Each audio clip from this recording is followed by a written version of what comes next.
We made it here to being.TR Franklin, where we feel freely able to admit that sometimes we feel shitty. Yes, that is the truth. Sometimes I feel shitty. Sometimes we feel shitty. Okay, so relax and enjoy this episode of Integral Being, knowing that just because we're experiencing some sort of shit or pain or trauma in our lives, that does not define who we are. It's just about how we're feeling. I wanted to come out and talk a little bit about the trauma thoughts, the trauma forms that attach related to race. I haven't had many negative experiences personally, but that doesn't mean that I have not been impacted by race in a way that has traumatized me. There has been a certain fear that was instilled in me of systematic control and authority that really has not helped me in my life in terms of being able to participate in a system without being paranoid and without constantly feeling like I am on the outside of a structure that was not created to support me. So this happens not just to people because of race, trauma in relation to fear, in relation to security and stability and support. Also in relation to just feeling unloved, unwelcome, unwanted. So it becomes super important in these instances to heal oneself, to accept oneself, to love oneself, and through that develop a sense of identity that I'm saying, is more rooted in personal authenticity, personal integrity, and individual identity, that's outside of all of these constructs. And so there are ways to start doing this, but I think that I feel the first way that helped me the most was to really start looking at myself as an individual. Outside of the context of all of these identity structures, and then to start one step by step rebuilding that kind of sense of connection to self as an authentic personality. And one practical way of doing this is changing the way that we think about the concepts of identity, especially related to race and nationality. More that we look internally for this security, sense of authority and self-awareness, self-acceptance, self-love, the more we can develop this kind of internal support system. Okay, so you're probably wondering, Tomiko, what the fuck? What are we going to do to feel a little bit better today, right? Let's get to it. I'm glad you asked, because today we'll be looking at practical approaches that I've been mining, which are, in my humble opinion, IMHO, the most effective practices that I've found to increase self-awareness in these ways using these types of techniques. So welcome to That Integral Life, and let's get started.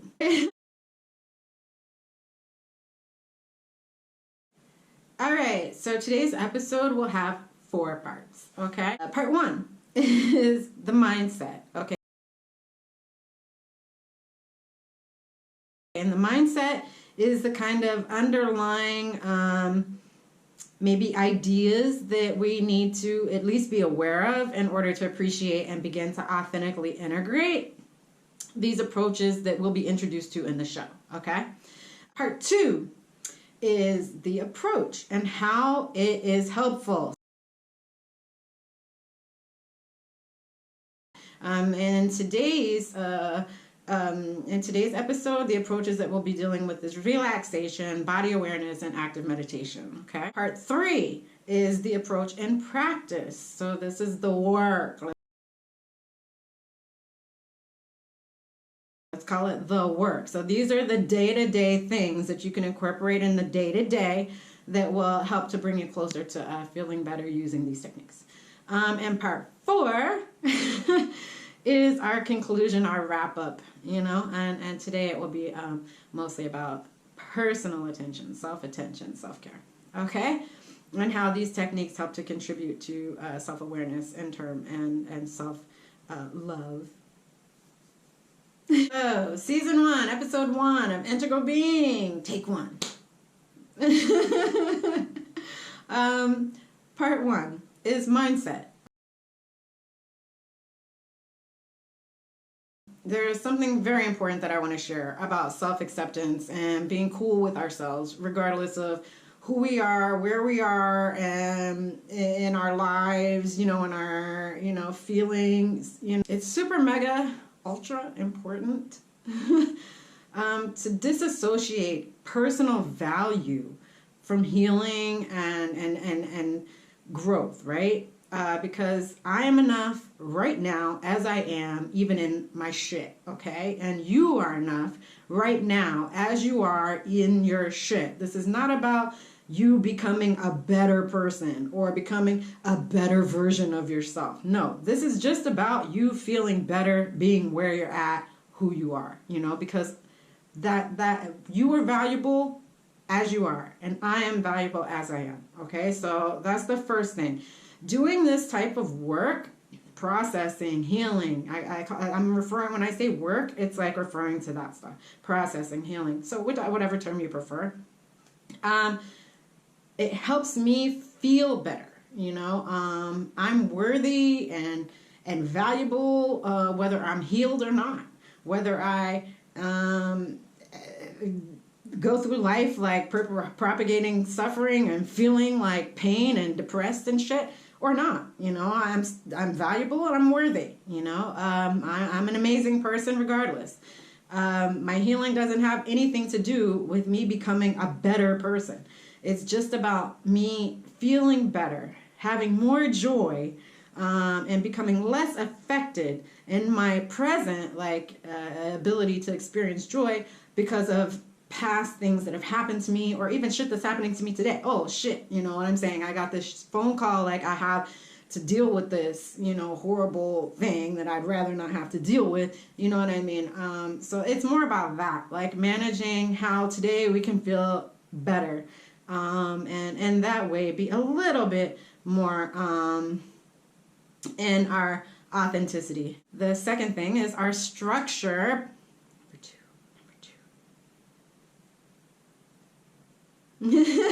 Number 2 is being aware of our structure as human beings, okay? So we have energetic, emotional, and physical dimensions to our beingness.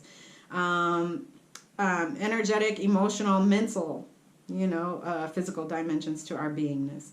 So behind the signs of our life, like breathing, like having a heartbeat, there's something that's even more fundamental that's taking place, right?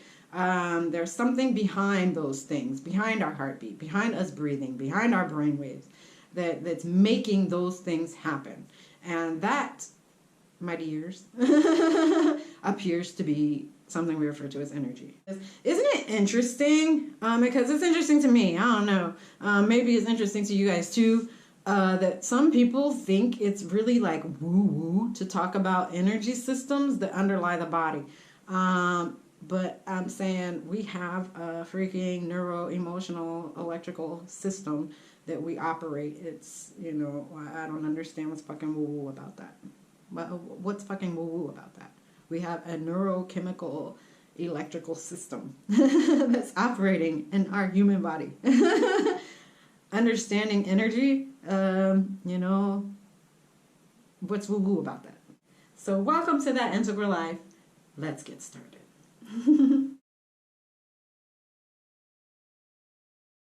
Practice, okay? So I'll share with you guys some meditation techniques, especially the ones that helped me to initially start with physical awareness. So, in terms of the energetic, emotional, physical body type of awareness building. So congratulations, we made it! Yay! So tapping into our neuro, electrical, emotional, physical system, okay? The coziest technique that I found to feel better about and to feel more one with myself was relaxation. Okay? That's the way I started. Okay? So relaxation, I know that sounds really like basic as fuck. I know that sounds like totally basic. And it should. I'm glad that it does. Because this part should be super simple. It's the beginning, right?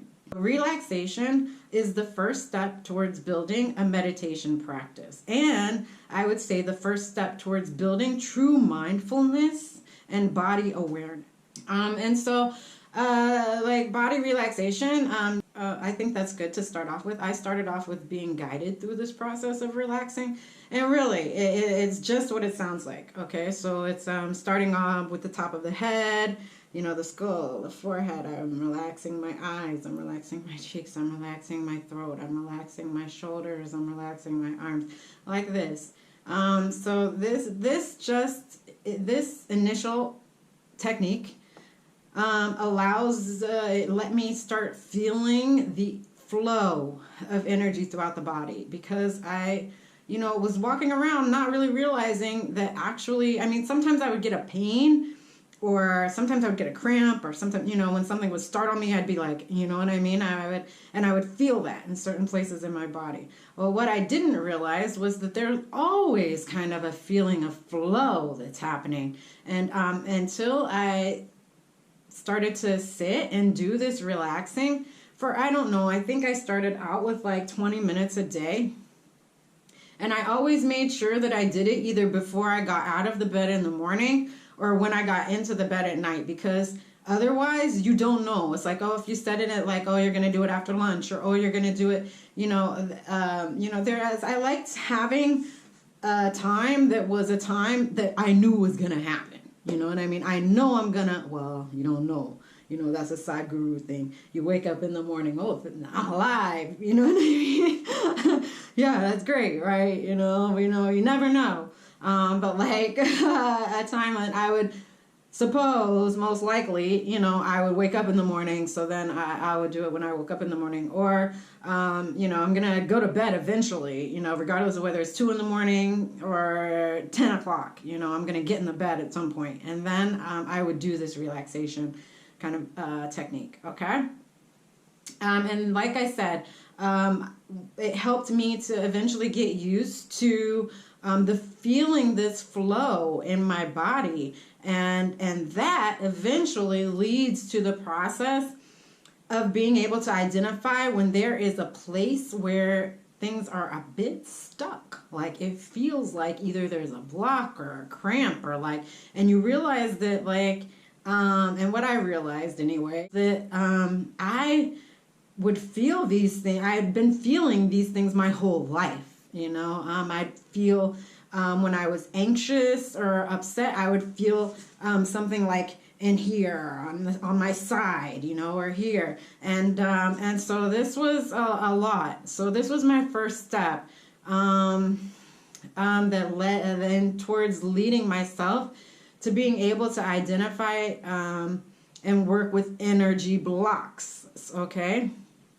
It's noticing the flow of energy in the body and noticing when there's some tension or pain or uncomfortableness that's in the body also. Okay.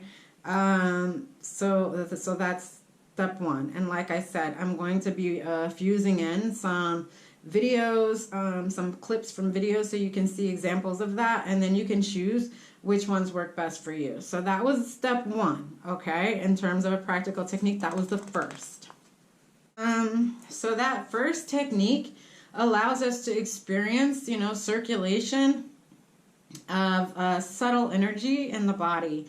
And we get familiar and used to noticing how, when, and where this feeling of like electricity is in us, and how it pulses, and how it has waves, and it has a pulse, and like I don't even think of this as meditation. This is the first step towards meditation, building a meditation practice. So I believe relaxation is a very good intro into that. Okay, so I started off with relaxation sessions once a day for about 10 to 15 minutes.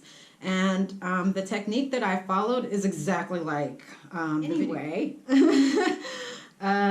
Christina explained chakras as part of the body's energetic system, and an underlying component in relation to the mind system. And she really reveals how the mind works to create a story that reflects kind of the energetic messages that are being sent through the body energetic system. In this case, we're talking about the chakra system, but there are also like meridians and ki and Reiki points and other energetic mappings of this electrophysio system that's at work in the human organism. Okay, what am I talking about? About a year about a year after I started relaxing, I added a 30-minute chakra meditation at either the beginning or the end of the day as well. Okay, I know it sounds like, oh no, I'm bragging. I'm not bragging. In real life, in real life, it was like, it's not a big deal. I mean, this is what I'm saying. Like, hopefully, it will help you too. So, I just play one of these 30-minute chakra meditations. I'm also adding links to those below in the description as well. They're like the one that I'm adding is a very simple, basic guided chakra meditation. And I'd play it on my phone before I got out of the bed, or as soon as I went to bed at night. Okay. Don't feel bad. I fell asleep a lot at first. So set an alarm. Set an alarm if you're supposed to, if you're doing this before you get up to go to work and this type of stuff. So, because I would a lot at the beginning, and sometimes randomly, I will still just fall asleep because it's relaxing. But that's the point, right? So next. All right. So about the chakra work, right? I feel like the chakra work is important and it's definitely worth adding on after some time. I wouldn't do it at the beginning of the relaxing because I feel like it really takes a while to get used to just sitting with yourself for even 20 minutes a day. I mean, that was a process. I think it took a year for me to be able to truly, on a regular basis, when I sit, I'm not saying that every single time, even I sit today, that I have the same experience. It's always different. But to have, I'd say, a regularly standard experience in terms of being able to achieve a level of relaxation and flow, with the physical energy system, it took a while. So I wouldn't suggest adding on the chakra meditation right away. But I don't know, after 6 months or, even if after a year, adding on the chakra meditation, I feel like it helps because the chakra system, and I'm saying chakras in particular, as opposed to the meridian system or the ki system, whatever, because chakras in particular give an immediate context to these sections, energetic flow, and areas of the body, and so it's super workable and easily understandable. Okay, in my IMHO. So this particular guided chakra meditation that I'm adding the link to in the description, it goes through balancing all of the chakras. It's really the first chakra that, which is the root chakra, the red one, that creates the foundation that we need to feel safe, stable, and secure as we move forward, and not just this part of the work, but on building up the connection between the physical, emotional, mental awareness that we need to understand when we're not feeling great, when we're feeling triggered, and how to manage those triggers. There are a lot of videos online that go over the chakra system, but I just want to give a real quick overview. that like sums them up in a way that the best way that I've seen, like that's very succinct. Okay, so the root chakra, the first one is I have enough, I am enough. Okay, so it's working with emotions related to being, enough, obviously, and being worthy, and feeling security and stability and safety. And so that's something that I think is very fundamental. Well, I can go through all of them. What I'll do is I can include a slide maybe into this video that will have like all of them listed. But like I said, the most important one and the one that will need to be worked with the most in order to have actual impact on the other ones and eventually on the mind is the root chakra. And Christina, yay, Tina, TT, she has a great video that explains that as well that I will also splice in. So you will see why where that idea came from, and I agree with her assessment about that. And I believe that it's a more targeted approach, focusing on the first chakra and building it up. So enjoy that. And that's part 3.